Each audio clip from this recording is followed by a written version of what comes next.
Nakakadismaya itong ginagawa ni Senator Amy Marcos na ito na sinisira niya hindi si BBM kundi sinisira niya yung buong pangalan ng mga Marcoses.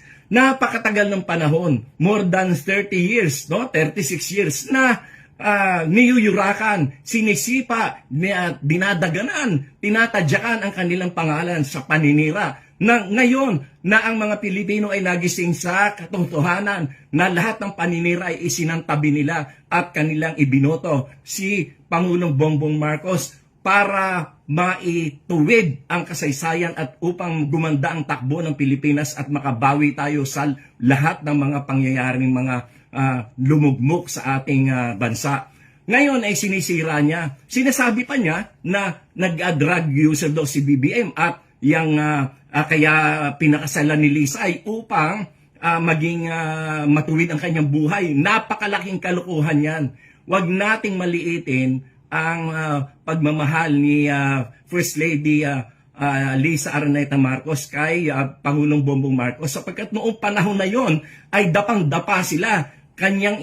Talagang kanyang minahal ang ating Pangulo noong panahon na hirap sila. Noong panahon na niyuyurakan at tinatadyakan ang kanilang pangalan.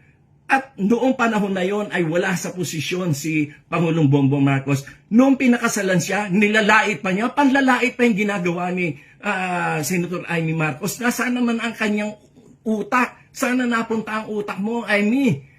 Kaibigan kita pero hindi ganyan dapat ang ginagawa mo. Sinisira mo yung pangalan ng buong pamilya nyo. Oh, bakit?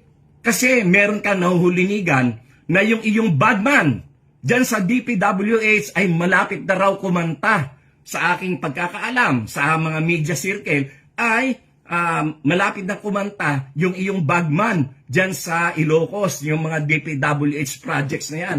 At sa aming narinig din na si Diskaya pala ay contributor sa campaign mo, na donors mo rin sa campaign mo. At yung hindi ka na pagbibigyan doon sa mga pwesto na gusto mong ipa-appoint. Kaya ikaw ay galit na galit sa iyong kapatid. Pero kung galit ka sa kapatid mo, dapat ay yan ay ipaglihim nyo lang sa inyong pamilya. Huwag mo idamay ang mga Pilipino, huwag mo idamay ang Pilipinas. Ngayon maninira ka, magdi-destabilize ka ng gobyerno. Sino pinapahirapan mo? Ang mga Pilipino. Yan ba ang dapat mong gawin? Dapat mo ba sirain ang ating bansa? Mag-isip-isip ka, Amy. Nasaan ang utak mo? At sinisiraan mo pa si BBM para ikaw ay makapagtakbo sa ticket ni Sara as Vice President. Yan pala ang plano mo, ha? Na magtumakbo kang Vice President kay Sara. Nasaan na? Nasaan ang lohika mo? Nasaan ang iyong isip na punta? Ha? Kinakampihan mo ang mga mamamatay tao, ang mga magnanakaw, ang mga korap. Hindi lang korap na sobrang corruption ang ginawa niyan. Diyan lang sa flood control project. Kung hindi pa dahil kay BBM, hindi mabubunyag yan. Tapos ngayon, ikaw pa ang kumakampi sa mga magnanakaw. Ano ka ba? Pambihira ang utak mo, Amy. Hindi ko malaman kung saan mo nakuha yung utak mo. Si Sara, walang kapanapanalo yan sa pagka-presidente. Kayo lang ang nagsasalita ng ganyan sapagkat kinukondisyon nyo ang isip ng mga Pilipino dahil takot na takot kayo, takot na takot ang mga Duterte at ang kanilang mga tauhan na sangkot sa mga corruption, takot na takot kayo na kayo ay makukulong na. Kaya yan ang inyong pinagsisintir. Kaya kayo ay kinakalaban at binabagsak nyo ang gobyerno ni BBM. Hindi kayo mananalo sapagkat nasa likuran ni BBM ang milyon-milyon na mga Pilipino na naniniwala na ang buhay natin ngayon ay mas maganda at mas may tinatahak na direksyon kaysa naman nung nakaraang panahon na wala talaga, na wala, sabog-sabog lahat. Kaya Amy, mag-isip-isip ka. Hindi ka namin papayagan dyan sa ginagawa mong yan. Sapagkat kami mismo, kami mga Marcos loyalist, kami mga taong mga Pilipino na naniniwala sa kagandahan ng ating demokrasya ang magiging kalaban mo. Hindi ka naman nanalo kahit kailan. Gusto niyong pag-resign si BBM? Iilang piraso lang naman kayo na nagsasabi niyan. Takot na takot kasi kayo na malapit na kayong makorner, malapit na kayong makasuhan, malapit na kayong makulong kayo na mga kalaban ng politika sa administrasyong BBM. Nagsisigawan kayo, ilang piraso lang kayo gusto mag-resign, samantalang mas marami ang naniniwala at kumakampi kay Presidente Bongbong Marcos. Yung mga aligasyon yun ng mga adik-adik na yan, lumang tugtugi na yan, wala nang bumibili dyan. Kahit nga noon pang binabato yung issue na yan kay President Bongbong Marcos, ano nangyari? For the first time, a majority elected president ang ating naihalal for the first time. At for the first time, nagkaroon ng boto na pagkarami-rami ng 31 million plus. At yan ay kauna-unahang nangyari. At yan ay kahit sa kabila ng paninira kay BBM na siya ay adik, na siya ay kung ano-ano mga ibinato sa kanya, and still, ibinoto siya ng mga tao ng napakarami for the first time majority sa presidential election. At yung mga adik-adik nan, lumang tugtugi na yan, wala nang bumibili dyan. Kayo lang na mga bumibili dyan, yung mga kulang, yung mga bobo. Ikong konsensya bilang senador, bilang kapatid, bilang Pilipino. Bata pa lang kami ni Bongbong. Alam na ng buong pamilya ang problema sa kanya.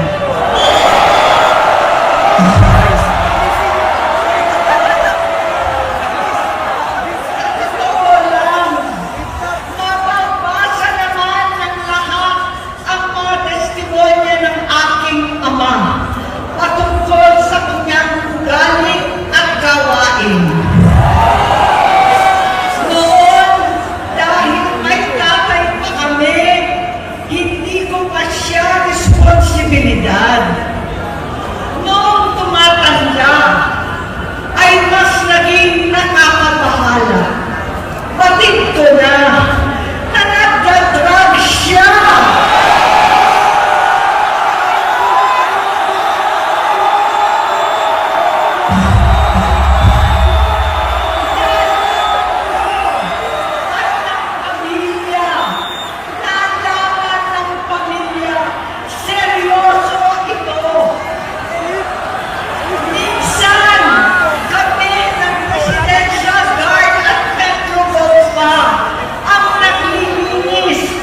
Bongbong.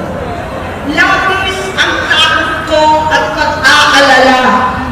Kinausap ko siya at nagsabi siyang talagang siya ay nagbabago na. Muli at lagi, hindi ako nawalan ng pag-asa. Ako'y naniwala ulit. Mula noon ang natatanggap ko na lang na balita tungkol sa kapatid ko ay regular na pagpapadoktor. Kaya kumalma naman ako. Inisip ko, totoo, dahil nakopera na ang tuhod niya sa gout. Siguro, totoo na ito. Hanggang nito, nalaman ko na tuloy ang paggamit niya sa mga party na garapalan ng nakakain ng droga. Pinagmamalaki pa ng mag-asawang kayang-kaya nila ang microdosing ng cocaine. Hati-hatiin daw para 4 na beses sa isang araw. Hindi mabibisto. Ang pagpapadoktor, pinalabas nila ang pag-stem cell. Nagpapalit daw ng dugo, nagpapa-blood transfusion. Kayang-kaya raw, hindi ko maintindihan ang pinagsasabi. Noong 2021, kahit papano, nagkikita kami at nagkakausap. Sumamba siya sa aking talagang hinintunan niya. Naniwala ako kasi sabi niya gusto niyang tumakbo. Ang sabi ko, tutulong ako sa abot ng aking makakaya.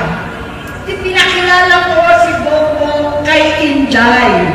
Naging magkatandem sila. Pagkatapos noon ay biglang hindi na niya ako ulit kilala. Kahit si Inday, nagtataka, bigla ko na itsapwera. Kahit ganon, nangampanya pa ako para sa kanya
ating koneksyon. Hindi ko hinihiling na maunawaan ninyo ako, lahat kayo. Sa palagay ko, ang makakaunawa lamang sa akin ay ang mga pamilya may pinagdaanan sa adiksyon, sa inom, sa sugal, sa alak, sa bisyo, higit sa lahat, sa droga. Pag hindi ko siya nakakasama, buong aking loob na ipasok sa institusyon, ipagamot, iparehab ko na yan. Pero, tuwing maghaharap kami noon, hindi kaya ng aking kalooban na gawin yon. Tuwing magsasabi siya sa akin na magbabago na siya, hindi ko siya kayang tiisin. Hindi ko kayang ipagkait sa kanya magkakataon at pagbabakasakali, umaasa ako at laging nananalangin na sana, oo nga, nagbago na siya. Hanggang dumating ang 2024 at 2025, yung bisyo niya na ang dahilan ng pagbahak ng korupsyon, kawalang direksyon, at maling-maling mga desisyon. Walang accountability, wala na ang hustisya. Hindi na niya alam ang nangyayari. Hindi na pinapaalam sa kanya ang mga pangyayari. Sinamantala ng mga ito ang paggamit niya ng droga. Kinamkam na nila ang kaban ng bayan, habang ang mga dating tumatawag sa amin ng magnanakaw ay nakakita ng pagkakataon sirain ang lahat. Nagagamit na nila si Bongbong para sirain si Inday. Itinutulak pa nila si Bongbong at ang bayan sa bangin para umastang tagapagligtas. Mula sa pagtraidor at pagpapahamak kay VP Inday, sa confidential funds na magtutuusin ang galing naman sa opisina ng Pangulo, hanggang sa pagpadukot sa dating Pangulong Duterte para itago na lamang sa ibang bansa. Ang kabaitan ni Bongbong ay naging kalupitan. Karapalan niya ang pagkakikip sa kanya ng mga nasa Congress, sa Senado, mga miyembro ng kabinete. Kitang-kita na ng taong bayan, wala nang puwang ang kahihiyan. Para bang nauulit ang bangungot ng kasaysayang dinamas namin noon. 68 years old po ang tatay ko nung pinatalsik sa pwesto. 68 years old na rin si Bongbong ngayon. November 17 din nung 2021, nung nakumbinsi ko si Inday na magbise kay Bongbong. November 18 po, bukas, ang ikatlong araw natin. Siyam na taon na nakakaraan, saktong November 18 pa talaga, na pinasiting ni Pangulong Duterte ang tatay ko sa libingan ng mga bayani. Halo-halo na ang aking nararamdaman, pero alam ko ito ang dulo at hangganan ng aking pagtitiis at pananahimik. Hindi na tayo mananahimik! Dahil nalaman ko pati ang mga anak niya ay nagdodroga na. Pinasusuklaman ko pa ang pag-alok ng mag-inang si Sandro ng droga ang aking mga anak at iba pang mga kamag-anak. Yan ang hindi ko na mapapalampas. Sa loob ng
niya ako kalaban. Ang kalaban niya ay ang sarili niya. At nadadamay ang bansa sa laban na yan. Bilang senador at lingkod bayan, batid ko ang mga problema at gaya ng bayan, alam ko rin ano ang solusyon. Sa pagkakawatak-watak, patuloy na pamumulitika, pagnanasa sa kapangyarihan ng mga talunan naman, kabuluhan sa Mindanao, alanganing gyera sa China at Estados Unidos, kawalang pananagtan sa flood control scam, karapalang takiman, panggigipit sa hindi kaalyado, pagkakanulo sa kapwa Pilipino, pagdakip sa dating Pangulong matandang may sakit upang ihagis lamang sa bansang dayuhan, pagsadsad ng piso, paglaganap ng gutom, paghihingalot ng ekonomiya, at pagsasawalang bahala sa taong bayan. Ang delubyo at kalamidad na nagdudulot ng parusa, ang korupsyon na nauwi sa kawalan ng tiwala at hustisya sa Pilipinas, sa kanyang pamahalaan, lahat ng yan ay masusolusyonan kung ikaw, aking kapatid, magsaayos ng iyong sariling kalusugan. Kapag humupa ang ingay sa politika, kapag umuwi na kami sa aming pamilya, hindi bilang senador, kundi bilang ate, bilang si Manang Aimee ni Bonget, kaya ito sasabihin sa harap ng taong bayan, sa harap ninyong lahat, at sa harap ni Bongbong. Bonget, magtatatlong taon na tayong hindi nakakausap. 3 taon ko nang sinusubukan muli na ako'y pakinggan. Siguro ngayon ay makakarating ng buo ang gusto kong sabihin. Walang mababawasan, hindi madadagdagan. Bongbong, nag-aalala sa iyo si Manang. Tuwing nakikita kita sa TV, gusto kitang puntahan. Napakalaki ng pinagbago mo. Itsura, pagsasalita, takbo ng pag-isip. Minsan, napapatanong ako sa sarili ko, ikaw pa ba yan? Si Bongbong ba talaga yung nakikita ko? Pero ako, aling ko, ako pa rin ito. Ako pa rin ang ate mo na tumayong ama't ina sa inyo sa ibang bansa. Ang kasama mo sa sumubok na sanglain lahat ng sakit para sa iyo. Ang kapatid mo na hindi mo kailangan hingan ng tawad dahil agad ka nang iniintindi at tatanggapin dahil mahal kita. Nasa Bagong Tipan, kay Lucas, Kapitulo 17, versikulo 3 hanggang 4. Kung magkasala ang iyong kapatid, sawahin mo siya. At kung siya'y magsisi, patawarin mo siya.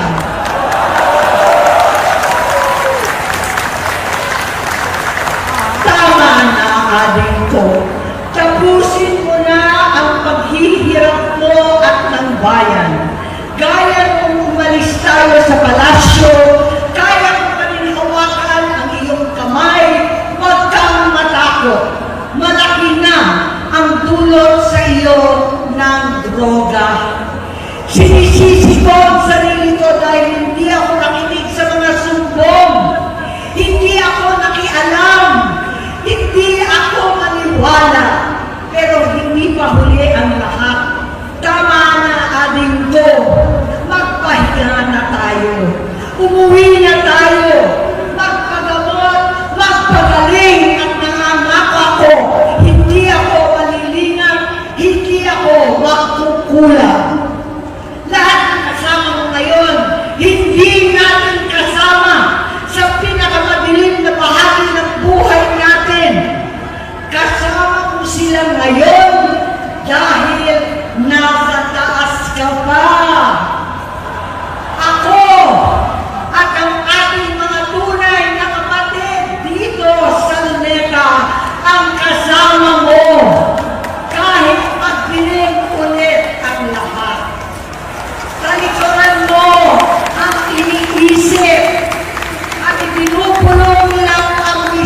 addiction.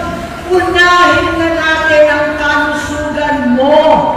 Dahil sa addiction, nabigyan mo ng malubhang karamdaman ang buong bansang Pilipino. Matatanda na tayo, sakitan na si Mami, alagaan na lang natin ang isa't isa. Kaliwat kanan man ang pagbuhusga sa akin, malinaw sa aking puso na dapat mauna ang Diyos, ang bayan, pamilya at sarili. Hanggang sa mga oras na ito, Bonget, gusto ko malaman mo na hindi kita sinusukuan. Hindi ko kakayanin kung mapapahamak ka. Kaya hinihingi ko na tayo'y umuwi na, mamahinga alam sa iyong kalusugan. Kaya ko mabigo at mawala sa iyo ang posisyon, pero hindi ko kayang mawala ka sa amin. Ayusin mo ang sarili mo. Magpagamot, alisin ang droga sa iyong sistema. Wala akong ibang gusto kundi gumaling ka, malagpasan natin ito muli. Dahil wala akong ibang hinahangad bilang ate, kundi maging masaya ka, maging ligtas sa panganib, malusog, matagumpay sa buhay. Itama ang mali, labanan ang adiksyon, at ako hindi kailanman aalis sa iyong tabi. Susuporta at hindi titigil manalangin kasama ninyo dito sa Luneta at sa buong mundo. Dahil iyon naman ang tungkulin at ibig sabihin ng salitang kapatid, kapatid, mabuhay kayo, kapatid.